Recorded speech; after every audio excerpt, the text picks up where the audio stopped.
আর এবার নজর রাখবো বোমা উদ্ধারে শওকত মোল্লা একেবারে বিস্ফোরক। কেন? তার কারণ বোমা অস্ত্র মজুতে নওশাদের ইন্ধনের অভিযোগ, গ্রাম প্রতি 3 থেকে 5 লক্ষ টাকা দেওয়ার অভিযোগ, আইএসএফ বিধায়কের বিরুদ্ধে সরব তৃণমূল বিধায়ক। গতকালই ভাঙড়ের বানিয়ারায় উদ্ধার হয়েছিল বোমা অস্ত্র, আর পাল্টা শওকতকে নিশানা নওশাদের।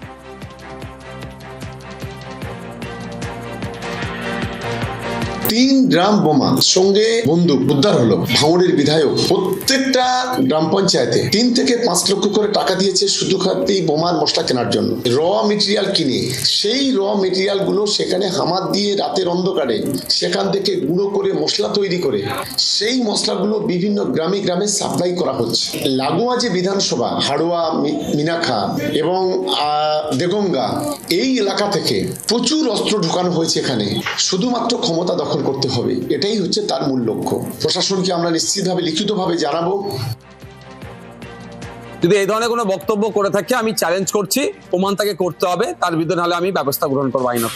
ছেড়ে কথা বলবো না। এই ফাঁসানো চক্রান্ত আজকে না, দীর্ঘদিন ধরে চলছে। গত নির্বাচনে এরকম হয়েছিল, আর নির্বাচন এগিয়ে আসছে, আমাদের সাথেই হচ্ছে। আইনের মাধ্যমে লড়ে নেবো, বুঝে নেবো। আইএসএফ এর সাথে রাজনৈতিক ভাবে পেরে উঠতে পারছে না। আমাদের নামে মিথ্যাচার, অনাচার, কুৎসিত মন্তব্য করে আমাদেরকে আটকানোর চেষ্টা হচ্ছে। তবে এটা 2021 নয়, 2026। বাংলার মানুষ বুঝতে পেরে গিয়েছে যে বিজেপি তৃণমূলের বিরুদ্ধে প্রকৃত অর্থে কারা লড়াই করছে পশ্চিম বাংলায়।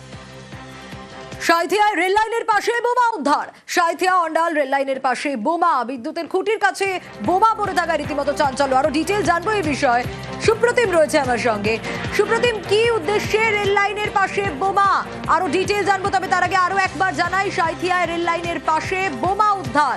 সাঁইথিয়া অন্ডাল রেল লাইনের পাশে বোমা, বিদ্যুতের খুঁটির কাছে পড়ে থাকা বোমায় রীতিমতো চাঞ্চল্য। আর ঘটনাস্থলে রেল পুলিশ, সাঁইথিয়া জিআরপি পৌঁছয়। আরো বিস্তারিত এই বিষয়ে জানাতে পারবে সুপ্রতিম রয়েছে আমার সঙ্গে। সুপ্রতিম, কি উদ্দেশ্যে রেল লাইনের পাশে বোমা? তদন্তে কি উঠে আসছে এখনো পর্যন্ত?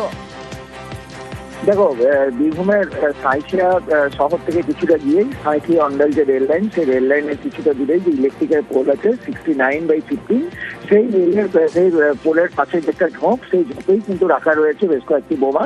এবং সেটা কিন্তু স্থানীয়রা দেখতে পায়, দেখেই কিন্তু সঙ্গে সঙ্গে রেল পুলিশকে খবর দেয়, এবং ইতিমধ্যে রেল পুলিশ ঘটনাস্থলে পৌঁছেছে। সেই জায়গাটা দেখছে যে আরো কোনো বোমা পড়ে আছে কিনা, এবং জায়গাটাকে ঘিরেও রেখেছে। তবে এ প্রসঙ্গে বলে রাখি যে বোমাগুলো যে আজকেই রাখা হয়েছে এমনটা কিন্তু রেল পুলিশ মনে করছে না। এমনও হতে পারে যে আগে থেকেই রাখা হয়েছে।